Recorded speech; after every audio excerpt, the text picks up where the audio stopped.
I shouldn't admit this, but the first time I saw her smile, I forgot what I was supposed to say. She lived 2 doors down, in the kind of quiet neighborhood where nothing ever really happens. I'd only seen her from a distance before, walking groceries in, locking her gate late at night.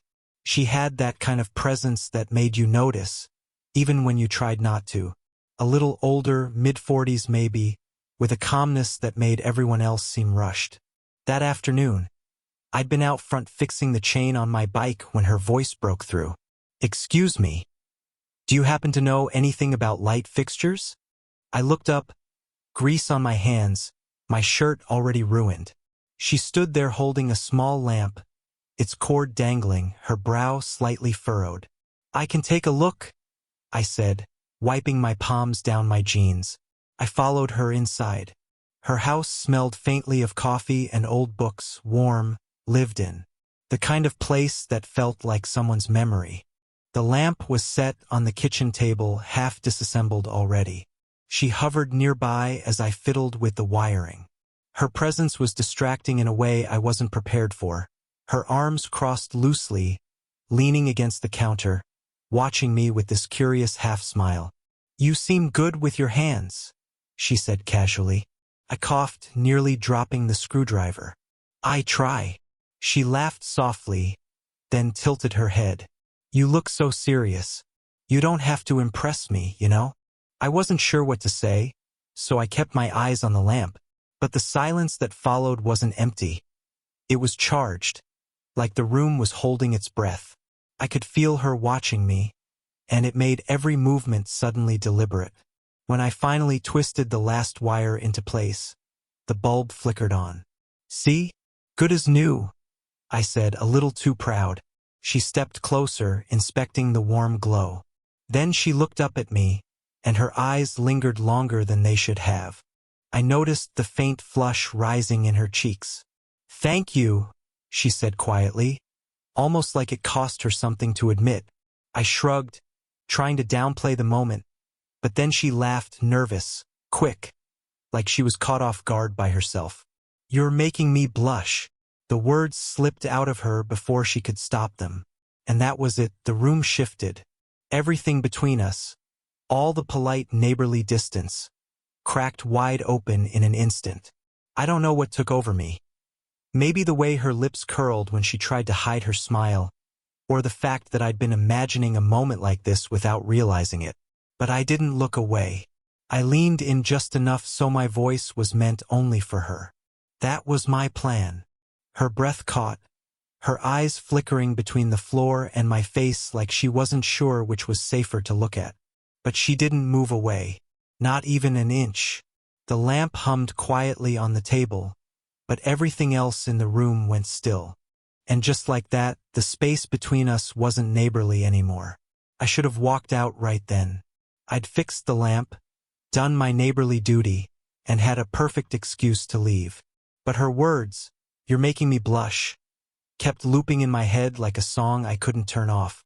She must have realized it too, because she stepped back, tucked a strand of hair behind her ear, and suddenly busied herself with the cabinet, pulling down 2 mugs. "Coffee?" she asked, not meeting my eyes. It should have been nothing, just coffee. But I knew the moment I said yes, I was giving myself away. "Sure," I said anyway. My voice came out lower than I intended. Her kitchen was quiet, except for the soft drip of the coffee machine. I watched her move, the way her shoulders carried a heaviness I hadn't noticed before, the faint smudge of tiredness beneath her eyes. She looked like someone who had learned to hold everything together for too long. "You live alone?" I asked without thinking, her hand stilled on the counter. Then she nodded slowly. "For about a year now." She didn't elaborate, but the silence told me enough. A marriage, maybe. A breakup. The kind of history people don't bring up to neighbors. "I'm sorry," I said, though I wasn't sure what for. She finally glanced at me, her smile faint but brittle. "Don't be. Some things just end." That smile almost broke me. It wasn't the kind people give when they're fine. It was the kind that tries to convince you they are. I wrapped my hands around the warm mug she slid toward me, needing the heat to ground myself. I told myself not to look too closely, not to notice the way her sweater slipped off one shoulder, or how her hands trembled slightly when she tucked it back. But I noticed everything, and the noticing made me restless. She sat across from me, her fingers tracing absent circles on her mug. "You're in school, aren't you?" she asked suddenly. "Yeah, just finished this semester." She nodded like she was filing the detail away. "You're young." The words carried weight, not judgment exactly, but something close. I wanted to tell her it didn't matter, that her age wasn't something I saw as a barrier. But the words lodged in my throat. Instead, I leaned back, exhaling slowly. "Sometimes I don't feel young." That got her attention. Her eyes flicked up to mine, searching, curious. "Why do you say that?" I didn't answer right away. I couldn't tell her that the truth was sitting across from me, in the shape of a woman who shouldn't be making me feel this way. She broke the silence first, her voice softer now. "You should stay a little longer. It's been a while since I've had company." Her hand brushed my arm as she reached for the sugar jar beside me. The touch was nothing, casual, accidental, but my skin lit up like she'd branded me. I should have pulled away. I didn't. And for the first time, I realized how close I was to saying something I couldn't take back. The coffee had gone cold by the time I realized how long I'd stayed. The clock above her stove ticked quietly, marking every second I should have been walking home. But I couldn't make myself leave. She leaned on the counter now, half turned toward me, one elbow propped under her chin. We'd moved past small talk, orbiting closer to things that mattered, though neither of us dared name them outright. "I keep telling myself I should learn how to fix these little things on my own," she said, nodding toward the glowing lamp. "But it's easier to wait for someone else to step in." There was something in her tone, not laziness, but weariness, like she was talking about more than a lamp. "You don't have to do everything alone," I said before I could stop myself. Her eyes lingered on me longer than they should have, soft and questioning. For a moment, it felt like she wanted to answer honestly. Instead, she gave a small laugh. "You talk like someone older than 20. I should have smiled it off, but her words pressed too close to the truth I was hiding. My throat tightened. "I don't always feel 20, I muttered, staring into my cup. She tilted her head, studying me. "Why is that?" The silence between us stretched thin. I wanted to tell her that being near her made the air heavier, that she made me second-guess every rule I thought I understood. But the words burned in my chest, unspeakable. Before I could decide whether to say them, her phone rang. The sharp sound cut through the air, startling both of us. She grabbed it quickly, turning away as she answered. Her voice lowered, careful, almost rehearsed. I caught fragments. "Yes, I'm fine. No, just home. Don't worry." When she hung up, she avoided my gaze. Something about the way she pressed her lips together told me the call hadn't been casual. Whoever it was, family maybe, or someone checking in, it reminded both of us of the walls between us. "I should let you go," she said finally, though she didn't move. I nodded, set my mug down, but my body didn't follow through either. We both stayed still, caught in the same hesitation. When I finally stood, she reached out instinctively, her fingers brushing my wrist to stop me. It was quick, almost nothing, but it sent a shiver all the way up my arm. "Wait," she said softly. I froze. Her hand lingered on my skin just a heartbeat too long before she pulled it back. Her eyes flicked to the door, then back to me, as if weighing something dangerous. "I don't usually," she began, but the words trailed off. I stepped closer, just enough that I could see the rise and fall of her breath. I shouldn't have. Every part of me screamed to step back, to laugh it off, to leave before it went too far. But I didn't. And when her lips parted slightly, as though she was about to say something she couldn't take back, I realized neither of us was sure where the line even was anymore. I told myself this was the last time. The last cup of coffee, the last excuse to linger. But as the minutes stretched, the air between us thickened until it was impossible to pretend anymore. She stood by the window, arms crossed loosely, staring out like she needed the night to steady her. I leaned against the table, fighting the urge to speak, to move, to close the small gap that felt unbearable now. Finally, she broke the quiet. "You shouldn't be here this late." Her voice was soft, but it carried weight. Not a scolding, more like a warning. "I know," I said.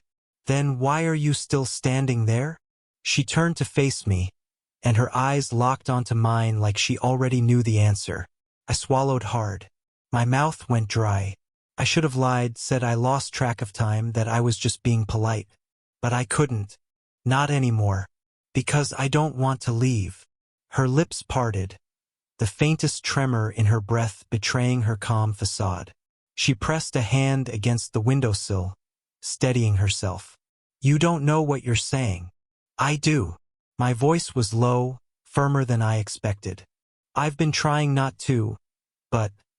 I stopped myself before I went too far, before the words spilled past the point of no return. She closed her eyes briefly, as though she could will the moment away. When she opened them again, they glistened with something raw. "You're too young. And me." She gestured vaguely at herself, at the years that seemed to weigh on her. "I've already made enough mistakes." Her honesty landed like a confession, the kind people only give when they're standing too close to the edge. I stepped forward, just one pace, careful but deliberate. "Maybe it's not a mistake." Her laugh was fragile, breaking on the edges. "Don't say that. Don't make this harder than it already is." The tension pulled tight, unbearable. She was standing there, admitting what we both felt without daring to name it, and I couldn't let it dissolve into nothing. "I notice everything about you," I said, my words spilling before I could stop them. "The way you hold your breath before you laugh. The way you tuck your hair back when you're nervous. I can't stop noticing." Her hand trembled as it rose to her hair, almost unconsciously. She shook her head, but she didn't move away. "You shouldn't," she whispered, her voice breaking. "But I do." The silence that followed was deafening. The kind of silence that isn't empty, but so full it could split open at any second. We stood there, not touching, not speaking, just staring at each other like everything unspoken was louder than words. And then she asked, barely above a whisper, "What happens if we don't stop?" The room held its breath with us. Her question, "What happens if we don't stop?" was still hanging in the air when the sharp buzz of her phone shattered the moment. She flinched, fumbling for it on the counter. The screen lit up with a name I recognized before she could flip it over. I blinked, my chest tightening. "That's my professor," I said quietly. Her hand froze mid-motion. She looked at me, color draining from her face. It clicked in an instant. She didn't just live 2 doors down. She wasn't just a neighbor. She was the professor who'd lectured in the big auditorium 3 times a week, who always kept her distance from students outside class. I'd sat in the back, watching her command the room without ever really letting anyone close. The phone buzzed again. She silenced it, set it face down, and leaned back against the counter like her legs might give out. "You knew?" she whispered. "Not until just now," I admitted, my voice raw. I didn't put it together. Not outside the classroom. Her laugh was brittle, almost broken. "Of course you didn't. I keep my worlds separate. Or at least I thought I did."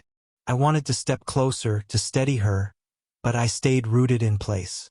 Everything that had been dangerous before now felt impossible. "You can't be here," she said, her words sharper than before, though her eyes betrayed her. "If anyone, if he..." She caught herself, biting down on the name that had appeared on her screen. "He," I pressed gently. Her silence was answer enough. The room tilted, the ground shifting under me. Not just a professor. Not just a neighbor. Someone already entangled in something else. Someone trying to rebuild after a breakup, or maybe still tethered in ways she didn't want to admit. You should have told me, I said. She looked up sharply, eyes glassy. Told you what? That I'm not who you thought I was? That I'm older, that I've already been through enough to know how this ends? Or that I can't? Her voice cracked, but she pushed through. I can't let myself need this. The words hit harder than I expected. Not rejection, but a confession of weakness she'd been trying to hide. I stepped forward, my pulse hammering. Then don't call it needing. Call it noticing. Call it wanting. She shook her head, but her hand trembled where it rested on the counter. For a moment, I thought she'd pull away again, close the door I'd pried open. But instead, she whispered the truth I'd been waiting for. You make me forget myself, and that terrifies me. The silence that followed wasn't the same as before. This one carried weight, history, and danger. I didn't move, didn't breathe, waiting for her to decide whether forgetting herself meant pushing me out forever, or finally pulling me in. Her words hung between us. You make me forget myself, and that terrifies me. For the first time all night, I didn't try to answer right away. I just stood there, watching her fight against something she clearly didn't want to lose. Her hand pressed against the counter, knuckles white, like she needed the world solid beneath her or else she'd fall. Then forget, I said finally, my voice quieter than the hum of the lamp beside us. Just for a moment. Forget the rules, the years, the reasons not to. Her eyes flicked up to mine, sharp and searching, waiting for me to flinch. But I couldn't. I can't, she whispered, shaking her head. I've spent too long holding everything together. If I let go. She stopped, her throat tight, words breaking apart. I stepped closer, close enough that I could see the faint tremor in her lips, the way her breath quickened, but she didn't step back. If you let go, I said, you won't be falling. I'll be right here. The honesty in my voice seemed to undo her more than any touch could. She blinked hard, and for the first time since I'd walked in, her guard slipped completely. You don't know what you're asking, she said, her voice raw. Yes, I do. My hand lifted, hesitating in the air before I let it rest gently over hers on the counter. The smallest touch, but it felt like stepping off a cliff. Her breath caught, but she didn't pull away. Instead, she turned her hand, lacing her fingers through mine like she'd been waiting for permission. The silence that followed wasn't heavy anymore. It was fragile, intimate, as if the house itself knew something was finally breaking free. You'll regret this, she said softly, though her thumb brushed over my knuckles as if to anchor me. I shook my head. The only thing I'd regret is walking out that door pretending this didn't happen. Her eyes filled, though no tears fell. She looked at me for a long, unbroken moment. Really looked, as if she was seeing me without all the reasons, without all the walls. Then she leaned forward, barely a breath away, and whispered, "Don't make me say it first." So I did. Not polished, not poetic. Just the truth that had been tearing at me from the beginning. I want you. The words dropped between us like a match on dry ground. And when she finally closed the distance, pressing her lips to mine with a trembling kind of certainty, I knew there was no undoing it. It wasn't perfect. It wasn't safe. But it was real. And when she pulled back, her forehead resting against mine, she whispered the only promise I needed. Then stay. The night had gone quiet again, but it wasn't the same silence as before. This one felt different. Settled, like a storm had finally broken and left the air lighter. We sat at the kitchen table, the lamp still glowing between us, but now our hands were linked across the wood, fingers tangled in a way that said neither of us was ready to let go. I didn't think I could let this happen, she admitted, her voice low, almost ashamed. I thought I was supposed to keep everything in its place.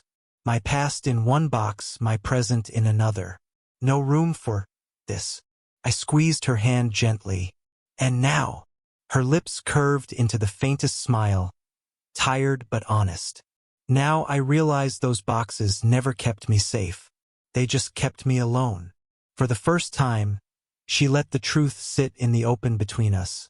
No excuses, no defenses. And for me, the conflict I'd carried since that first spark finally settled too. I wasn't just chasing something forbidden.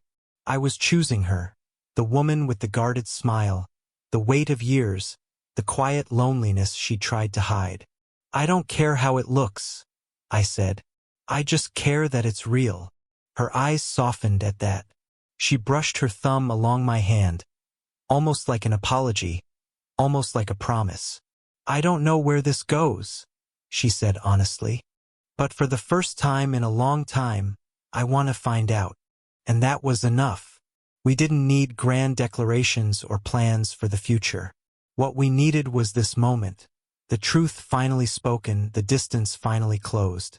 When I left her house later that night, the street outside was quiet, the kind of quiet that made you feel like you were carrying a secret too big for the world to notice. But it wasn't a burden anymore. It was a choice. Looking back at her door, I realized everything had changed. Not in the dramatic way I'd imagined, no fireworks, no sweeping soundtrack, but in the small, human way that actually mattered. She wasn't just my neighbor. She wasn't just my professor. She wasn't just older. She was someone who'd let me see her, really see her, when she didn't let anyone else close. And I was someone who refused to walk away once I had. That night, we crossed the line together. And instead of regret, what I felt was relief. Sometimes the scariest thing isn't falling for the wrong person. It's admitting that the right person doesn't always come at the right time. But when they do, even if it feels impossible, maybe all you can do is hold on.